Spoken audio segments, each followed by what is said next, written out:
Hi guys, welcome back to my booktube channel. My name's Tolani and you're watching Tea Time with T Reads. Maybe I'll read a book, or maybe 17. I'll add a few more books to my library. Hi guys, welcome back to my channel. Hello, hi, hello. If you're new here, hi. If you've been here before, hi. If you've been here before and wasn't aware that I'm back, well, I'm back with another video. Hi guys, so because my reading rush TBR to this day does not want to record, I've decided to let it go and just move on to newer avenues. I decided to do a July wrap up, and I've never done a wrap up on my channel, I don't think. And so I decided to do one. I read 18 books in July this year. I know, it's mad. It's mad. Let's get into the video. Okay, so the first book I read in July was actually Ace of Shades by Amanda Foodie, and I loved this book. I haven't read a lot of fantasy this year, which is disappointing because fantasy is my favourite genre, but I read Ace of Shades and I loved Ace of Shades. I gave it a 4 out of 5 stars on Goodreads. I'm not sure why I haven't given it a 5 out of 5 stars, but yeah, I have my review. I'm going to link it down below because I adored it so much. Ace of Shades follows N Salter. She's 17, I believe, and basically N Salter's mother, Lourdes, told her, if I'm not back in 2 months, I'm dead. Like dead, like I'm dead, like I'm gone, boom. So don't come and look for me because I'm gone, I'm dead. So naturally, right, N goes to look for her mum. So silly. And her mum has been missing for 4 months, and her mum said if I'm not back after 2, I'm dead, and her mum's been gone for 4. Anyway, so N goes to New Reigns, which is popularly known as the City of Sin. And when thinking of New Reigns, you need to picture Vegas, right? But think mafia, bloodshed, magic in cocktails. So you don't have to imagine the cocktails, but cool. Anyway, so she goes to New Reigns searching for her mother, and she knows that her mother had a friend called Levi Glacier. So she goes to find Levi Glacier, and he ends up being her age mate. He's 17, just like her, and he is the youngest Iron Lord of one of the gangs in New Reigns, because New Reigns is basically split into these gangs, and he is the gang leader of a gang named the Irons. And so she's like, listen, Levi, my mother said she knew you, will you help me find her? And you know what, Levi's all like, yeah, cool fam, like, I'll help you find her for a fee. And she's like, fine, I can pay you money, like, I'm drowning in money, like, I got coins for days. Obviously she don't have coins for days, but he don't need to know that yet because we're just trying to focus on finding Lourdes. And yeah, and with that, they set off into the City of Sin, where a hell of a lot of adventure is awaiting them. I loved this book. Oh my gosh. First of all, I want to say Levi Glacier is my precious little cinnamon roll, and he has never done a bad thing in his whole entire life. So obviously, I really like the magic system in this book. Even though we haven't delved into it too deeply, it really intrigues me. I really like it. People basically have 2 talents. They have like a dominant talent, and then they have like the split talent, and the split talent is the one that's not dominant. I've forgotten what they call the dominant talent now, but it's so cool. And people's last names are based on their like talents and stuff. So example, N's last name is Salter, and Salters are like the dancers. So if you're a dancer, that's your dominant talent, your last name will be Salter. And I just really like that aspect of it. I just like how some talents are more revered than others, and some are more rare than others, and why. I just find it really interesting. I really liked it. Levi is bi, which is amazing.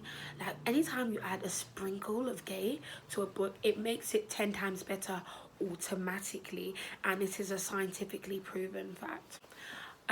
Even though N annoyed me at times, she's going through a lot. Like, obviously she's looking for her mother, who is presumably dead according to what her mother has said. So it's like sometimes I could excuse how annoying she was because she's going through some stuff. Like, she's going through some stuff, so I can excuse you. But even when she was being annoying, I like that I could always understand where she's coming from. And even though I'm thinking to myself, but you were so dumb right now, like you were really dumb for real, I do understand where that is coming from. I love some of the characters we meet in this book. Bianca is an evil bitch and I stan her. I love her so much. I think she's really interesting. I can't wait to learn more about her. She's like the Donna of this big crime family, and she's like the only one left, and she's like, I'm gonna do what I need to do by any means necessary. And I just love her. Like, she's like Cersei Lannister, but just she's not as iconic as Cersei, but she could get there, I think. The next book I read was actually for the reading rush that you're never going to get to see, and that was Madesama by Hiro Fujiwara. Now, I've completed this whole series, but I read it on ebook, and I've never owned the copy. So my sister got this for me like last year or the year before, one of my sisters, and I decided to read it for the first time in physical form. This is chapter 1 and 2, which I love because, you know, these mangas be really expensive. Like, why are you charging me £9 for one volume and there's 100 volumes? And 100 times £9, that's £900 I'm gonna spend on 100 of your volumes. Like, but yeah, so it's really helpful that there's 1 and 2 in here. And this is like my favorite anime ever. Like, it's top 2 and it's not 2. Like, on a serious note, this is one of my top 5 favorite animes. I think they call it Shidu. What's the genre called of anime that I really like? I'll put it down here. Completely, it's in my head, but it's completely gone out of my mind for some reason. But yeah, Shouju, I'm not sure, but for some reason I really like these kind of animes and mangas, even though I hate the romance genre. Like, I don't typically enjoy it, which maybe it's just you English people need to do better. You know, maybe the Japanese have got the right idea. It's about this girl, 16-year-old Aizuwa Misaki, and she is basically the student council president of Seika High School, which used to be an all-boys school, but now it's co-ed, so it's now a mixed school, right? And basically, because it's still a mostly male population at the school, and she's trying to entice more women, like more girls to come in, so it's 50-50 split as opposed to males dominating the school, she has to be no nonsense. She's just like, I'm not effing with you. I'm not effing with the nonsense you're doing. I'm the captain now, yeah? I'm the captain now. Like, she is that bitch. Like, she doesn't take any nonsense from men whatsoever. To be honest, she don't take nonsense from people, period. But particularly with men, she's just like, I'm not the one. And I really like that about her. So yeah, she's the student council president and she's very respected and very feared. However, what people don't know is that she has a part-time job at a maid cafe and nobody knows. It's a secret, and she just feels like if people find out, they're not going to respect her as much, or people are going to, you know, she's going to be embarrassed or whatever. And then there's this guy, you see Takumi. If you're Japanese, by the way, and I'm pronouncing anything wrong, I actually apologize. Please correct me. You see Takumi, who, by the way, is the love of my life. I wish he was real. He is amazing. He is my husband. He finds out that she works here, and she's like, oh my gosh, this nigga gonna blackmail me. My life is over. And we go from there. I gave it a 5 out of 5 stars, obviously. I love the manga. I love the anime. I've finished it already. So I was just rereading it for this year. I love Misaki and Yusi together. I think they're so funny. Like, they're proper jokes. I love their banter. I love their dynamic. I just think it's funny how she's always doing the most to get to where she is. Like, and she's like the best of the best. And he just blinks and like, it's done. Like, he doesn't have to work particularly hard to do the things she's always working her ass off to do. And I just find it funny. It's not funny, but it's funny, like, if you read it, cool. And I just think they're proper cute and I really enjoyed them together. The next book I read in July is The Princess Saves Herself in This One by Amanda Lovelace. She's a poet, so this is just a collection of poetry. I gave it, I think, a 3 out of 5 stars on Goodreads. It wasn't brilliant, I wouldn't say it was revolutionary, you know, I wouldn't say it blew my mind, but there were some particular pieces that I did bookmark and highlight and did resonate with me, but overall it just wasn't, you know, it wasn't that deep basically, like it was okay. The next book I read was To Make Monsters Out of Girls, which is also by Amanda Lovelace. I gave this a 2 out of 5 stars. I was not feeling this one at all. I thought it was very unseasoned. I thought it was a, you know, it was just no flavour. There was a bit of flavour in The Princess Saves Herself, but this one was just like, there was no taste, love. Like, there was no taste. Like, again, there was 1 or 2 pieces that I was just like, okay, yeah, I like this one. But I didn't really enjoy it overall. And you know what? Poems are a bit different to books, I would say, because poems are really personal. These are pieces of her, so I'm not dissing that, of course.